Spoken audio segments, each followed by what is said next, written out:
বং দর্পণ বিনোদন সবার জন্য।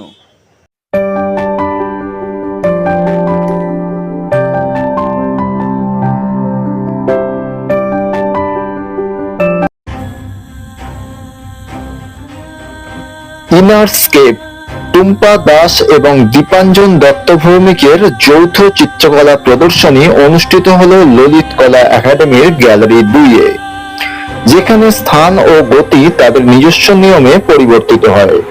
17 এপ্রিল থেকে 23 এপ্রিল 2026 প্রতিদিন সকাল 11টা থেকে সন্ধ্যে 7টা পর্যন্ত অনুষ্ঠিত হলো এই প্রদর্শনী। শিল্পীদের এক্সক্লুসিভ সাক্ষাৎকার সহ সম্পূর্ণ প্রদর্শনীটি দেখতে চোখ রাখুন বং দর্পণের পর্দায়। দেখতে থাকুন বং দর্পণ বিনোদন সবার জন্য। রিপোর্ট বং দর্পণ, কলকাতা।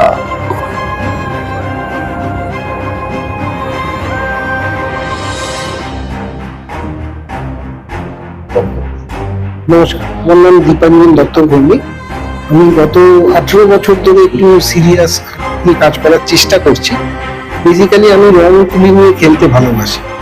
আমার কাজের মধ্যে যেটা আমি রাখবার চেষ্টা করেছি বা বোঝাবার চেষ্টা করছি, সেটা হচ্ছে আমরা যে কথা বলি সেটা তো বিভিন্ন শব্দ, বর্ণ, ব্যাকরণ এগুলো ইউজ করে কথা বলি, কেন না কমিউনিকেশন করার জন্য।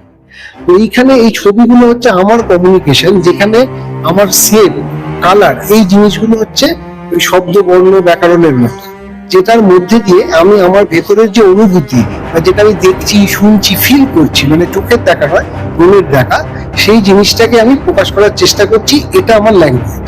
এবার এইটার সাথে যদি অন্য কেউ যে দেখছেন, যে দর্শন, সে যদি এটার সাথে রিলেট করতে পারেন বা তার মনের কোনো অনুভূতি এর মধ্যে থেকে উনি খুঁজে পান, সেটাই আমার ছবি আঁকার সার্থক।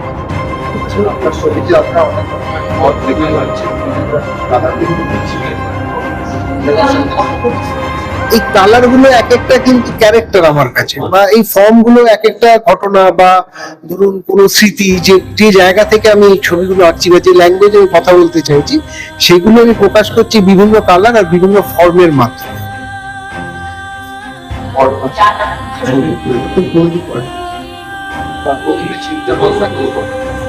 চিন্তা ভাবনা ধরুন, আমাদের প্রত্যেক দিনের বাস্তবিক জীবনে চলাফেরার সময় তো বিভিন্ন সিচুয়েশনের মধ্যে দিয়ে আমরা যাই, সেই অনুযায়ী আমাদের মনটা কখনো দুঃখ, কখনো আনন্দ, বিভিন্ন অনুভূতির মধ্যে থাকে।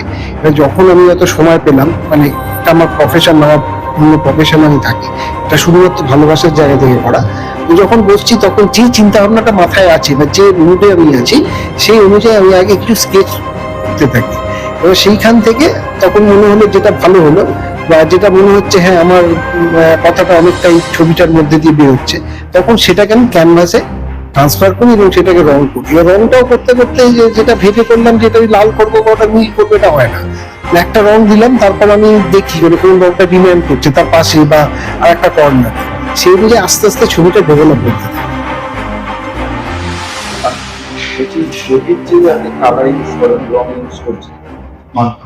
আমি বেসিক্যালি অয়েলে কাজ করি। অয়েল পেন্টিংটা আমার ভালো লাগে। আর ক্যানভাস বোর্ডে আমি ম্যাক্সিমাম কাজটা করি। কিছু ক্যানভাস ফ্রেম ক্যানভাসে আমার কাজ আছে।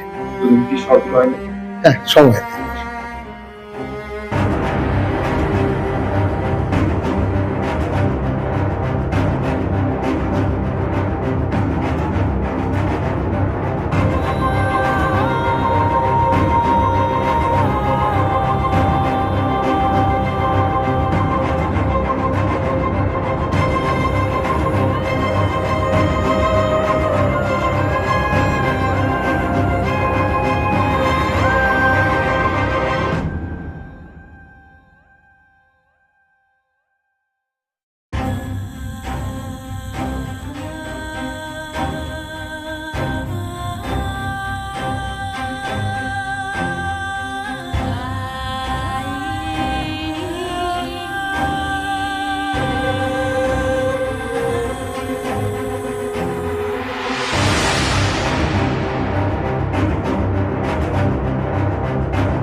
Good evening.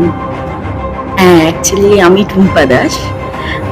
এখন আমরা একাডেমি, ললিত কলা একাডেমিতে আর কি, কলকাতাতে। আমি আর দীপাঞ্জন দুজন মিলে একসাথে আমরা একটা প্রদর্শনী করছি। সেটা হচ্ছে basically apart from visual art, এটা আমরা অ্যাক্রিলিকে, মানে মেইনলি আমি অ্যাক্রিলিকে কাজ করি এবং ক্যানভাস বোর্ড এবং ক্যানভাস এই মুহূর্তে এখানে যেটা এক্সিবিশন হচ্ছে সেটাতে তাই আছে। আচ্ছা, এই যে আমরা ছবি দেখছি আপনার সব কিছু সব একাডেমিকে করা। হ্যাঁ হ্যাঁ, সবকটি অ্যাক্রিলিক।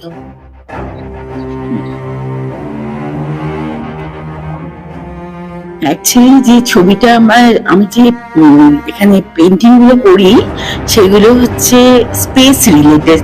স্পেস মানে মহাকাশ না, স্পেস মানে আমরা এখানে জায়গা বোঝাতে চাইছি এবং সেই জায়গাটাতে বিভিন্ন রকম অবজেক্ট যেগুলো ইন্টারলিঙ্ক হয়ে থাকে এবং সেইটার উপর আমি ভিত্তি করেই আমার ছবিগুলো করা, মানে পেন্টিং গুলো করা। এবং সেখানে দেখবেন আপনি বেশিরভাগ আমার পেন্টিং নিয়ে একটা করে করে শার্প লাইন দেখতে পাবেন, যেগুলো মূলত গতিকে নির্দেশ করে।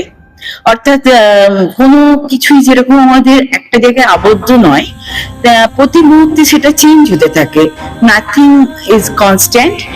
প্রতি মুহূর্তে সেটা আবার পুরো আগের জায়গায় ফিরে যেতে চায়, এটাই আমার গতি থাকে আর কি আঁকার মধ্যে।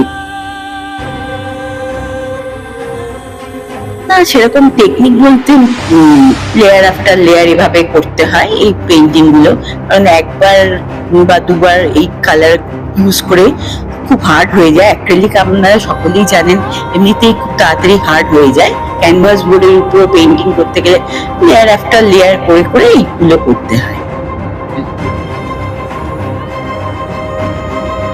যৌথভাবে, কারণ আমরা এটা দুজনেই করার চেষ্টা করছি, কারণ আমাদের বেশি দিনের এই যে যতগুলো পেন্টিং দেখছেন সেটা খুব পুরানো নয়, কিন্তু আমরা দীর্ঘ 18 বছর ধরে কাজ করে চলেছি।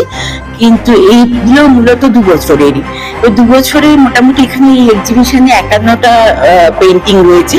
তো এত বড় একটা গ্যালারি, তো সেই গ্যালারিতে আমরা দুজনে একসাথে হাজব্যান্ড ওয়াইফ কাজ করছি।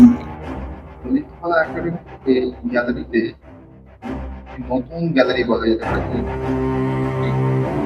প্রদর্শনীতে আপনি কিরকম? প্রদর্শনী করে এমনি তো খুবই ভালো অনুভূতি, কিন্তু আমার মনে হয় যে হয়তো এখানে একটুখানি মানুষজন একটু বেশি এলে ভালো হয়, কারণ যেহেতু এটা নতুন হয়তো সেই পরিমাণে এখন ভিজিটার্সরা আসছেন না, সেটা দেখতে পেলে আরো হয়তো আমাদের ভালো লাগতো।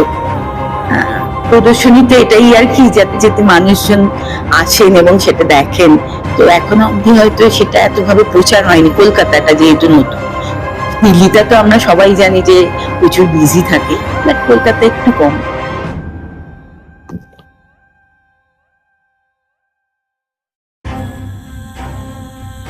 টুম্পা দাস ও দীপাঞ্জন দত্ত ভৌমিকের যৌথ প্রদর্শনীটি আপনারা এতক্ষণ দেখলেন বং দর্পণের পর্দায়, সৌজন্যে বং দর্পণ, বিনোদন সবার জন্য।